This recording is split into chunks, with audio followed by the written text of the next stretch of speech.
because being disillusioned is a very hard place to be in, and to go through some kind of a healing process with that was quite astounding. And it's not until after the fact that I realized that that's what was going on all those years, that actually was a healing process.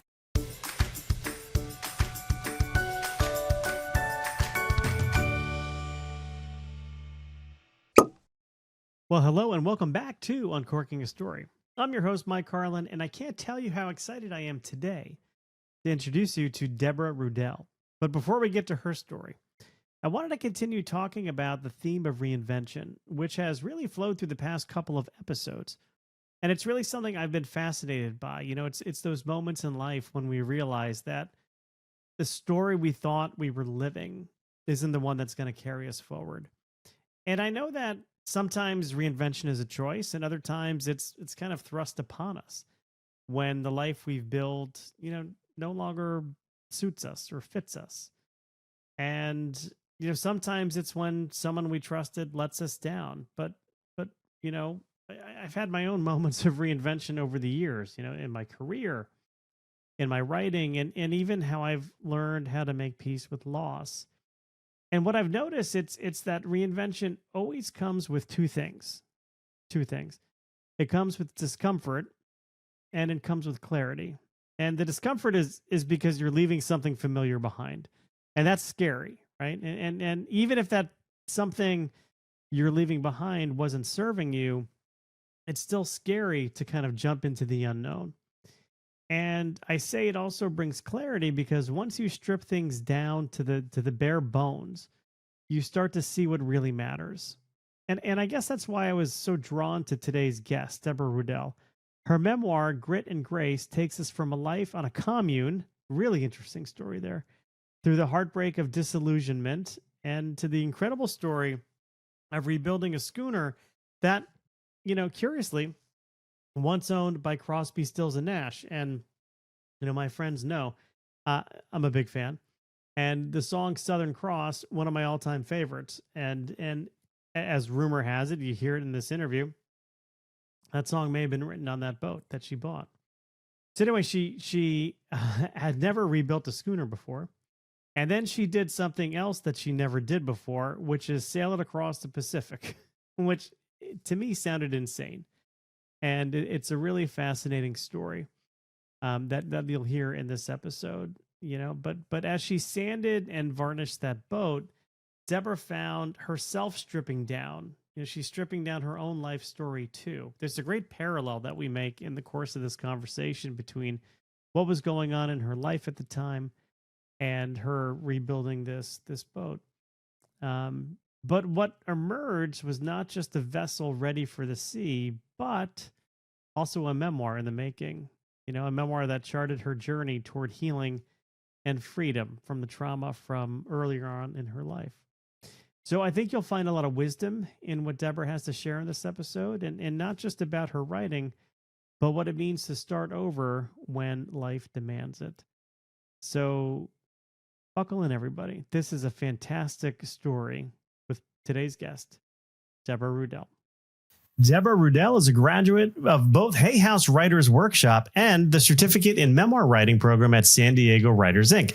She joins me today on Uncorking a Story to discuss her life and memoir, Grit and Grace. Welcome to Uncorking a Story, Deborah. Thank you, Mike. Thank you for having me. I'm excited to have you here, Deborah. I'm curious, where does your story as an author begin? Well, of course, I wrote when I was little. I had a journal, and I wrote log books for my family's converted school bus when I was a teen. And then this go round, I started in about 2009, I would say, when a neighbor stopped me on the beach and had heard about my journey across the ocean. And he asked me, "Aren't you going to write about this?" And I was like, "What? I have some pictures. I'll do a picture book, but writing the story, I don't know." So anyways, that's where it started. Well, I want to dig into that in a moment, but tell me about this converted school bus. What's that all about? I can't let that one go. As a teen, I was the oldest of four. My father was a school teacher, so he had the summers off. And he bought an old school bus and he converted it into a motorhome. And we drove across America. The biggest trip I remember was Oshkosh, Wisconsin. We lived in British Columbia. We drove to Oshkosh to the air show. And that was when I got introduced to other teens my age in America. And they thought I lived in an igloo. So what was that like meeting some of your peers in the United States? What was that like? Well, like I said, they had no clue where Canada was. They thought I lived in an igloo. They really didn't have very much background in geography. So my sister and I and my brothers all did our educating at that point. But we had a lot of fun. It was very fun. In those days, they had a big hangar for all the kids, and they had bands and soft drinks and snacks, and we all hung out in there and played while the grown-ups did whatever they were doing. And what year was this? What year are we talking? This would have been like 70 or 71.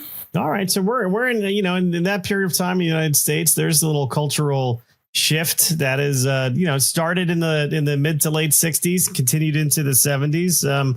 What was it like being a teen during those years?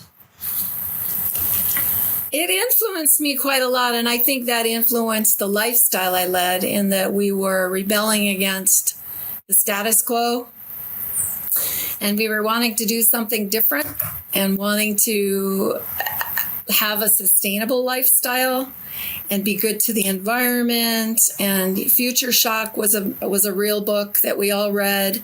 Another book that we all read was Diet for a Small Planet. These were kind of cornerstones of shaping what I would become as an adult. Yeah. And how would you describe what you became as an adult? I lived outside the normal social structure, let's put it that way, and deciding that, I don't know how many lifetimes I've had, but I know I've had more than this one.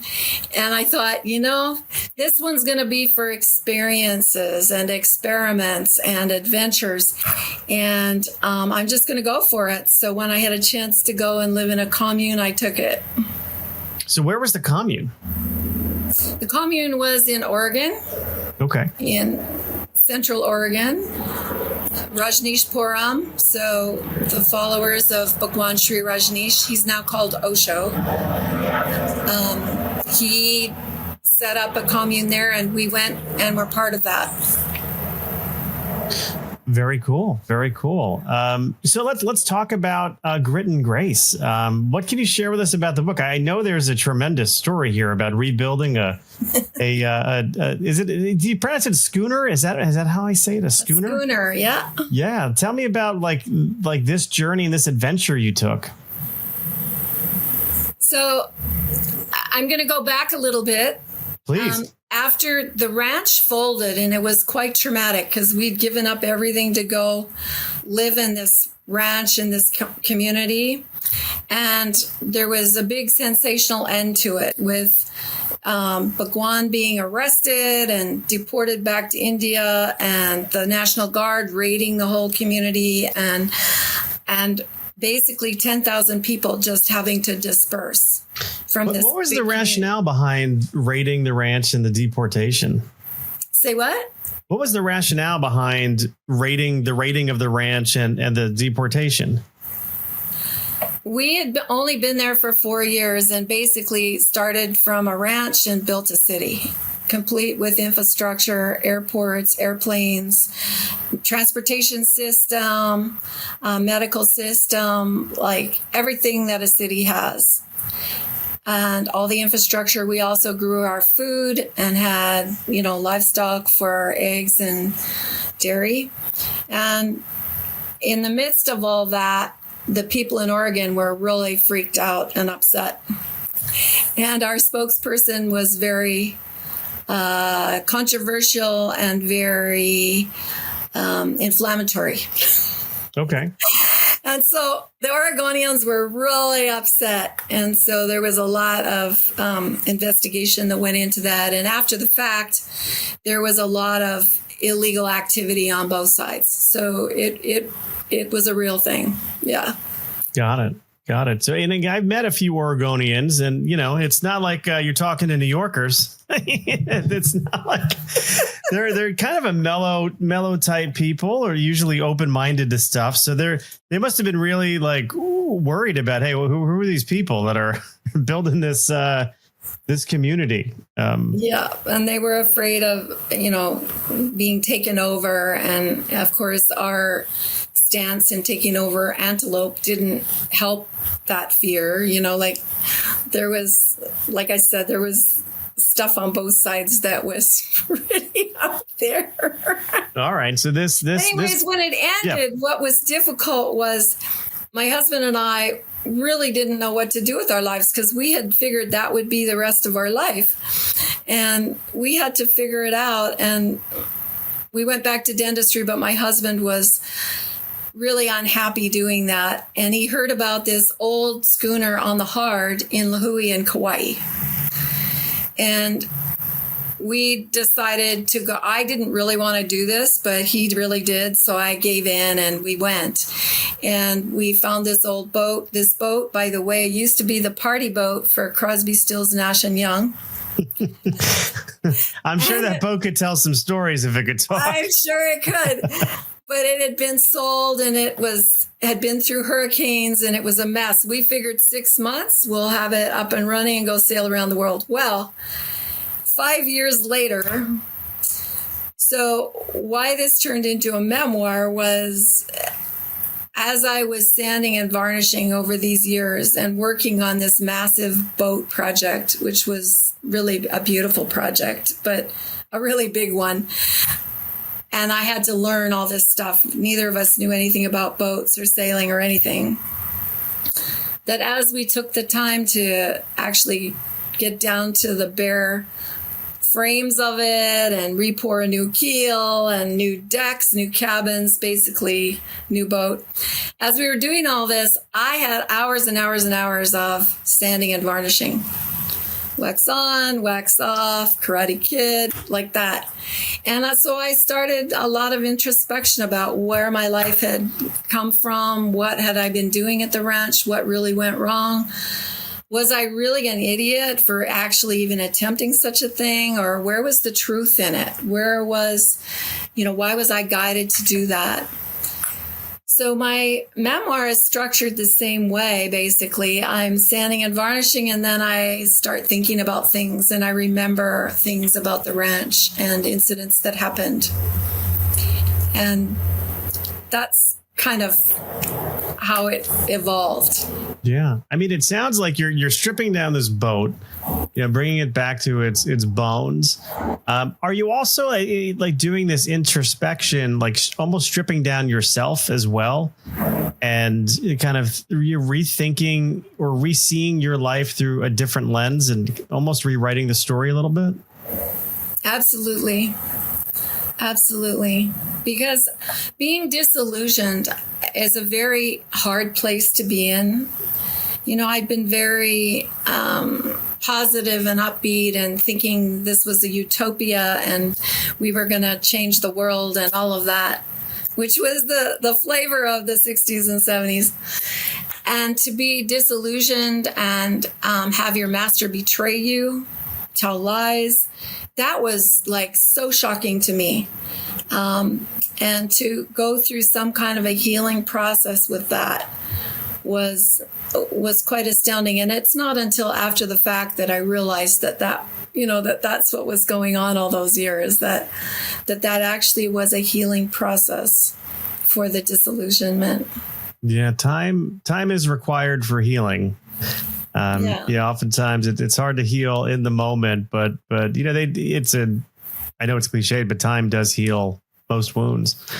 And I'm curious, when you're now thinking about turning this into a writing project, how was writing part of your healing? Just, capturing a story down on pages. How was that part of healing? Well,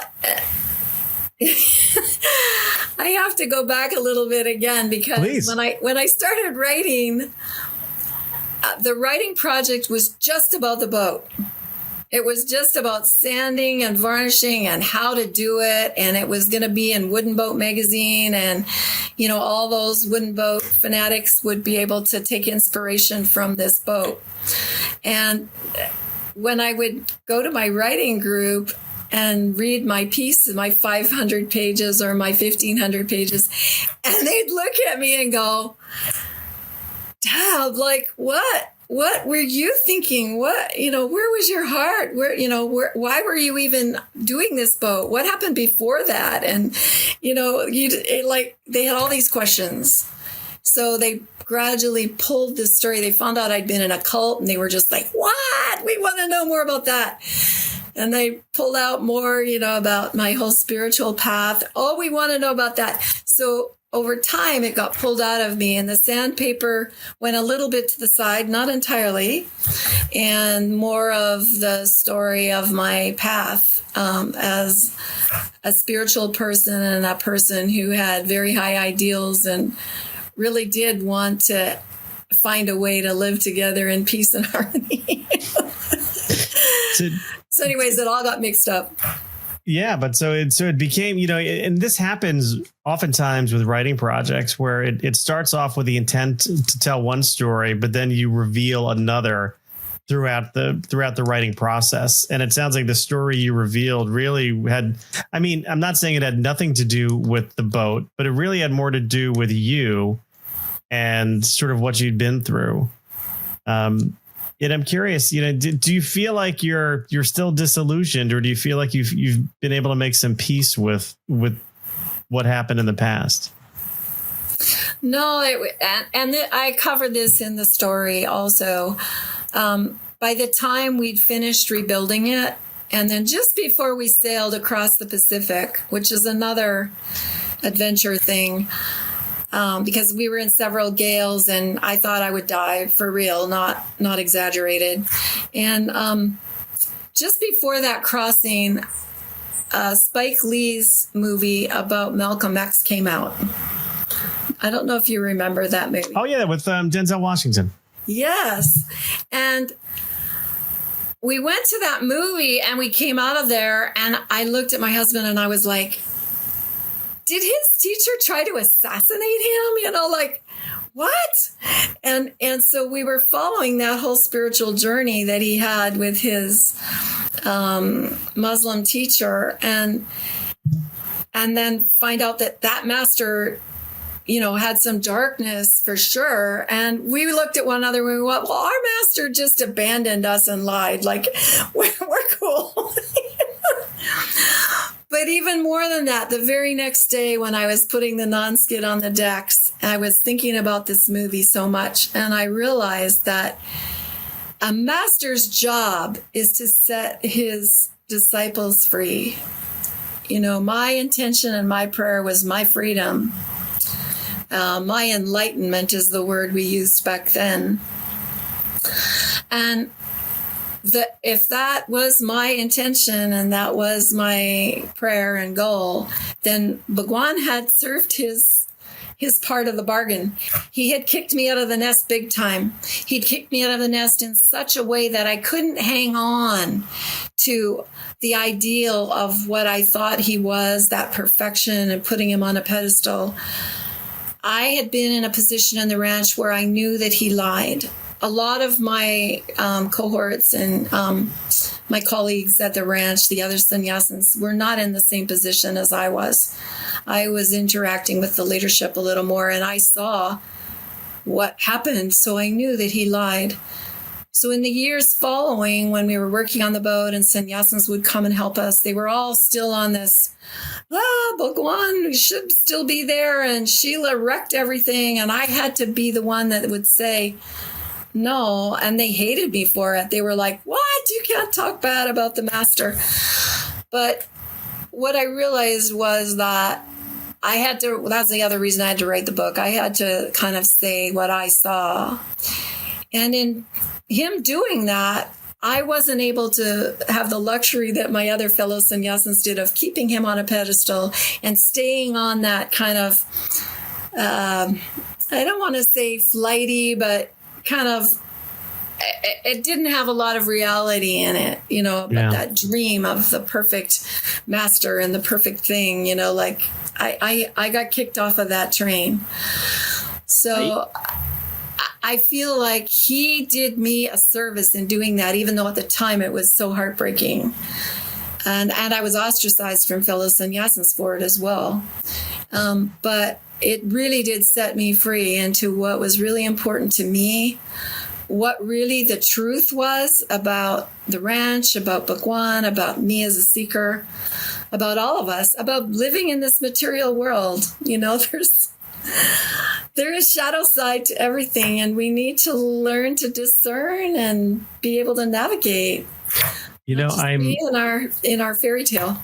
But you're able to with time and reflection look back and say, okay, this is why this happened for me, and not lament, why did this happen to me? It was almost a change in your perspective. But I am sure some of my listeners are thinking to themselves, Mike, ask Deborah what happened. Can you summarize like what happened, like what his wrongdoings were, or what his lies were?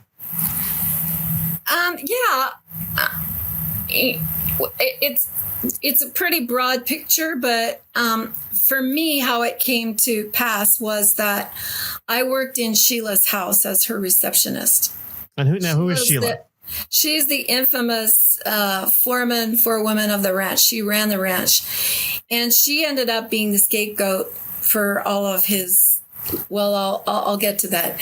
Anyways, I worked in her house as her receptionist, so I witnessed her going to his place every night to get told what to do and how to direct the ranch, or where she was supposed to go and talk to people and be really outrageous, and where all of that stuff. And on the other hand, I also witnessed her near the end when she was needing to go there. She didn't want to go. She would be crying like, I don't want to go. He's going to ask me to do some crazy thing, and I'm not going to be able to do it. I don't know how to do this anymore, because he'd want another Rolls Royce. How would she get the money? He would want more people to be able to vote. How is she going to get people to vote? There was all of these pretty big issues, and she would come home, and the other moms or the leadership people, the think tank would be there, and they would all discuss it and figure out how to make whatever Bhagwan had asked for and make it come true. So at the end, when Sheila finally fled, I wasn't surprised, but it freaked me out. I knew she'd been upset.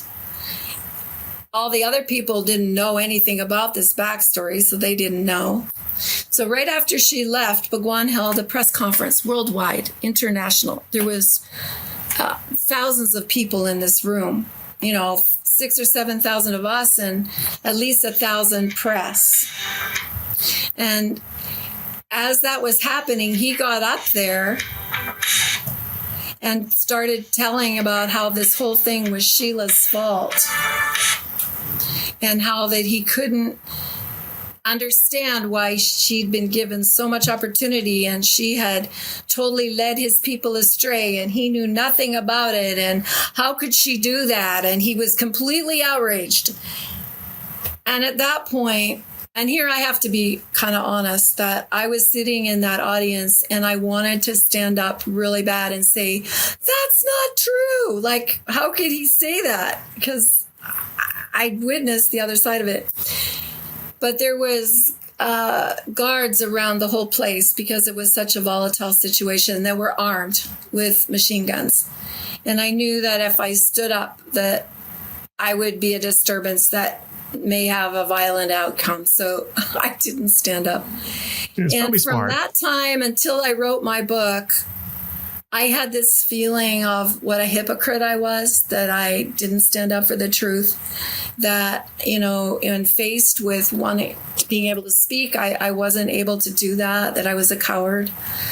And so writing this book was a way for me to actually speak my experience. Not that anyone was right or wrong, but that this is my experience, and that wasn't true what he said. Well, self-preservation should not be underrated, Deborah. So I wouldn't beat yourself up too much for not standing up in the face of machine guns in a volatile situation. It's I'd say give yourself some grace there. But so this really is it's almost like a confession of sorts, like just getting this off of your chest. It's not just about processing what happened. It's about telling a story that not everybody clearly knew about.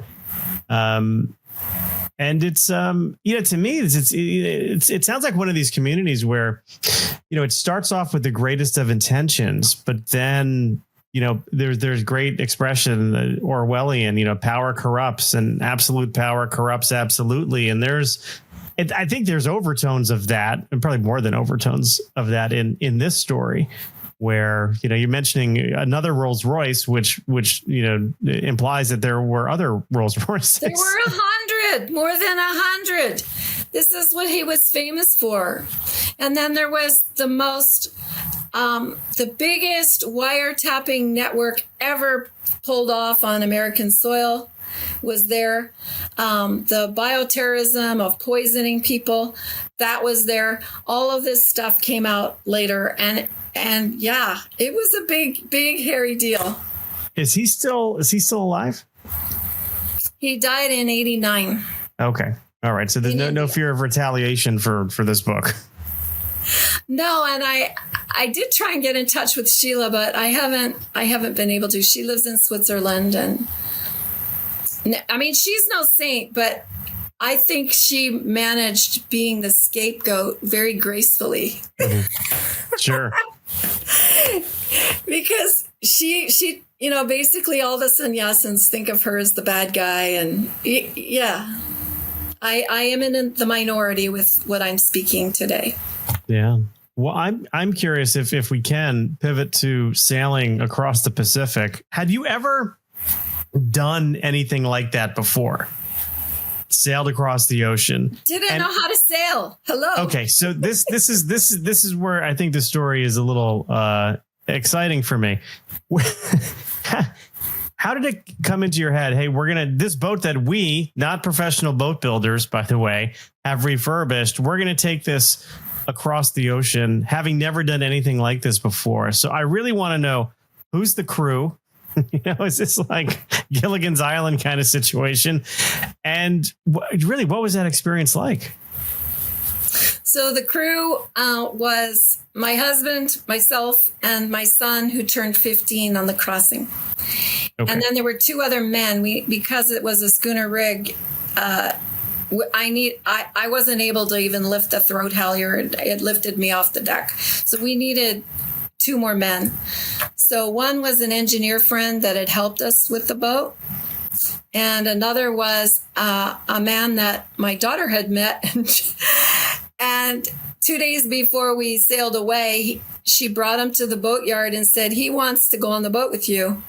And he was from South America and didn't really know anything about anything. And he said, and my husband said to him, he said, it would be a lot quicker to just take a plane if you want to go to America, to the mainland. And he said, no, I want to sail with you guys. And we said, okay. And so that was our crew. There was 5 of us. Okay. And then the other preparation that I did was the boatyard in Nowilli has a Coast Guard station there. And I worked with the Coast Guard for heavy weather sailing. I took their classes for coastal and celestial navigation. In those days, you had to have a ham radio, and with that, your Morse code. So sea safety, all of that. So I had been trained by the Coast Guard, but only book learning. So then when we got to sea, we had this neophyte crew. And it's quite an adventure. If you haven't read the story, I'm hesitant to keep talking because it'll. Yeah. We definitely want to make sure that people read the book. But did you have a destination? I mean, was it really to go from Hawaii to the mainland, or did you have a specific place you wanted to wind up?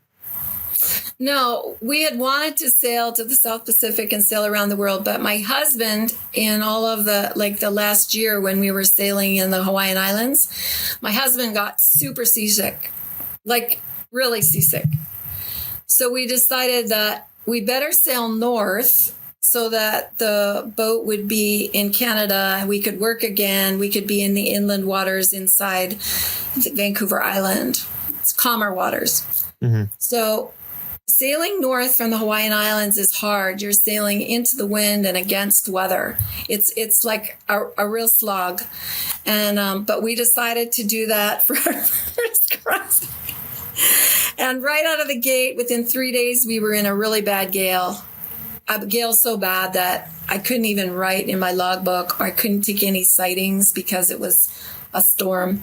And I had no idea where we were. And everybody was really sick, except for my son and me. All the boys were like incapacitated. And so we decided to turn around and go back. And I don't know if you know, but when you're at sea, you announce on the radio 3 times in the morning and 3 times at night who you are and where you are on the ocean, your coordinates. And then if someone hears you, they answer. It's just a thing you do at sea. So on the 3rd night, I did my call, this is Elixir, we're at blah, blah, blah, and headed for Nia Bay on Cape Flattery, over. And I got a response on the 3rd day. And it was from another boat who was only about 10 nautical miles away. It was on the same heading and course for the same destination. And they had been sailing for 15 years, lots of blue water experience. And I told him that we were going to turn around, and he said, well, I wouldn't do that. You'll go right back into that gale for 3 days. So we decided to keep going, and we buddy boated, which means we didn't see them in our sights very often, but we were on the radio morning and night. And because he'd had so much experience, it was just him and his wife. They could kind of walk us neophytes through. The other part was they were old, like in their late 70s. She just had bypass surgery. He was tone deaf, couldn't hear his alarms. And we kept watch for them, and they helped us with our navigation. So that's how it worked. It was a symbiotic buddy boating. It must have been comforting to know that there's somebody else out there that you could, reach out to and talk to, and that, you as this group aren't going through it alone. It was amazing. It totally was a game changer. Literally, we would not have done the crossing without Easy and Bob and Mary Kay. And are you still in touch with them, or? They have passed on. They have. Okay. Well, sorry to hear that. So I'm sure this was lovely. They all had big shocks of white hair, and we were like 30, and they were just a lovely couple. So, again, not to give away anything about the ending, but where is the boat now? The boat is in San Francisco, and it is a charter boat. As of the last time I checked, which was last year, I really checked it out.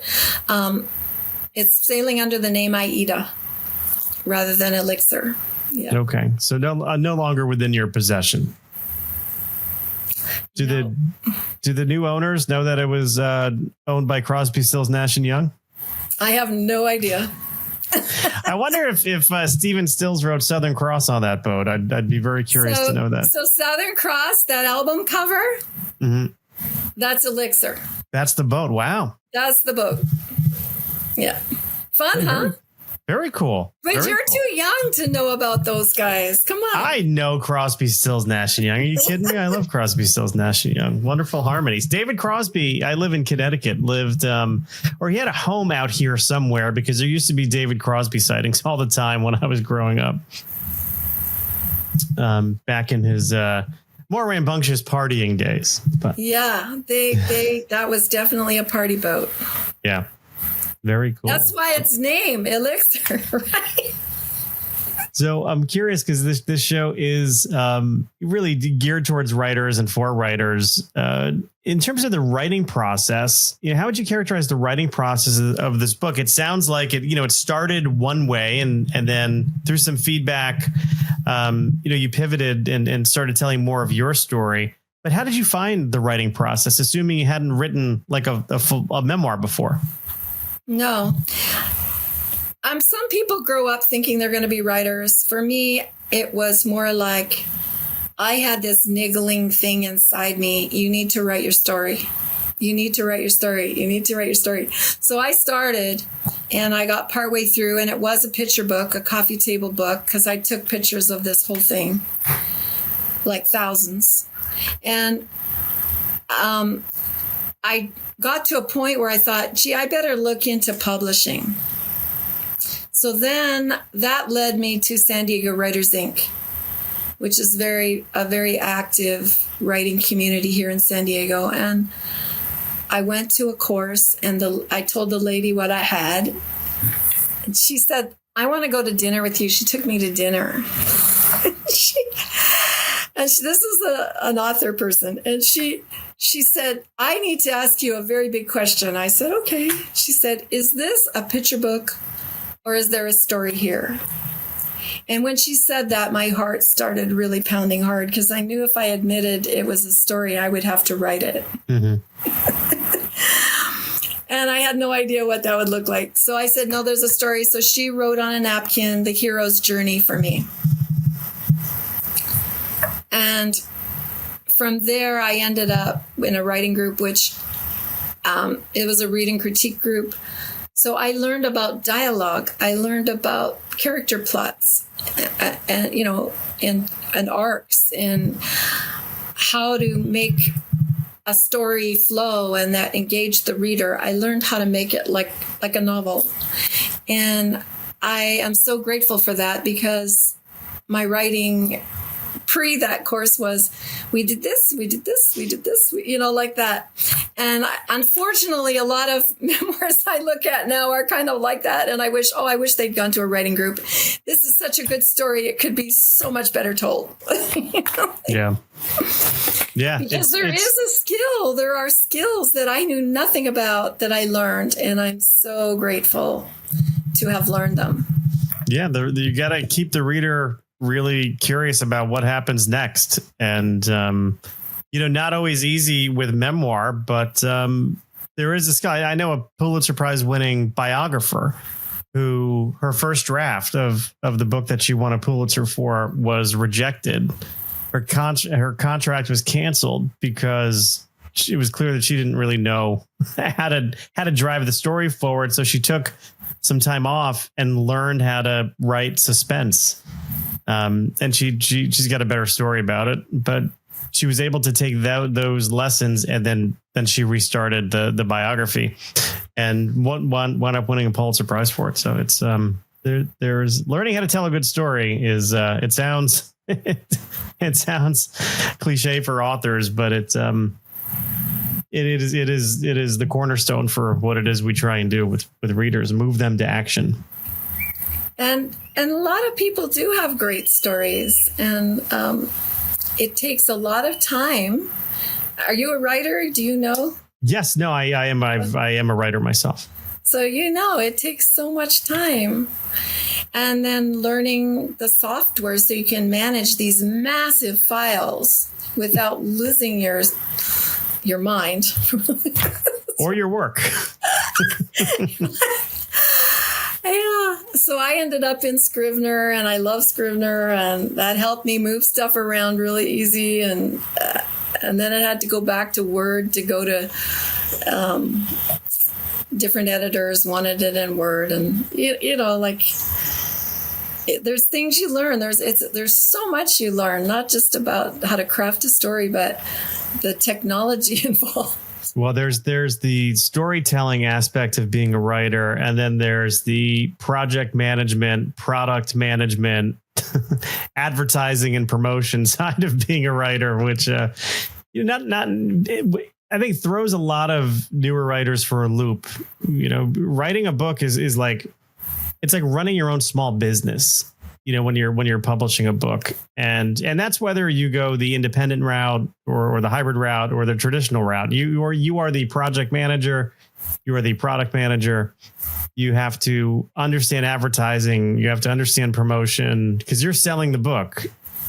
Publishers aren't going to do a lot, especially for first-time authors. It's really on the author's shoulders to do, and it's a steep learning curve, but it gets easier over time. I don't know. Do you think you have another? Well, I think so. I mean, you learn fast, and then I've done 9 books, and my first took a long time, and I made a lot of mistakes, but I learned so much that I was able to apply that to my second. And my second was a lot better than my first, and my third was a lot better than my second. So things change. You grow as a writer by doing it more, but you also know and better understand the ins and outs of getting things into distribution and working with wholesalers and all of that unsexy stuff that doesn't involve readers per se. And I'm just 6 months out from my launch, and I just did a book tour up in Canada, in British Columbia, and there was I ran into some things. I had a great time, and it was good. And at the same time, there's so much that can just get you frustrated if you let it. Yeah. Yeah. Well, you look back and you find those lessons like you had to do, those many years ago. You understand why did these points of friction happen for you, and what did you learn through this experience? And then you take it into the next one. Because there's probably another book in you, right, Deborah? Well, inside, yes, there is. And I'm terrified to even, well, I do have an outline, but I haven't started actually filling it out. So. Well, hey, the outline is the first step. It's going to happen. It's going to happen. Deborah, I'm sure we've piqued the interest of some listeners here. Where can people learn more about you? Do you have a website or social media that you might be active on? Yeah, DeborahRudell.com is my website. And I have lots of pictures of the project and a blog, newsletter. And there's also tabs in there for all the places that you can buy books. It's available on Amazon. I also recorded and engineered and edited my audiobook. So that was also a really fun thing to learn. And that takes a long time too, but I did it. I launched that in June. Yeah. Yeah, that's a great way to keep readers engaged. Audiobooks are so big now. I don't have the patience to record myself doing an audiobook. And plus I don't like listening to my own voice, but so I will outsource that. You have a good voice for it though. You do. Maybe so, but I'll take the compliment. Flattery will get you everywhere, but I don't have the patience for re-editing and rereading and all that good stuff. So it is time consuming. Yeah, it is. Well, I will be sure to put a link to your website and your social media profiles and links to the book in our show notes. And there it is, Grit and Grace. I love the cover. And that's me in the middle of the Pacific, and that's not the horizon. That is the swell. That's the top of a wave. Wow. Yeah, and that's Elixir. Yeah. And that's Elixir. There it is. And I'll put all this information in our show notes so people can find you easily. Deborah, and I would say thank you so much for stopping by Uncorking a Story and letting me uncork yours. Thank you so much for having me. It's been fun to have a talk about things.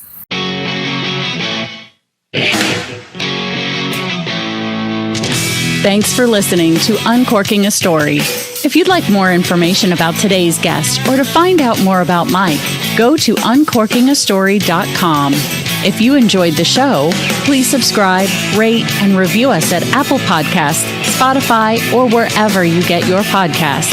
Tune in every week to hear Mike Carlin uncork a new story.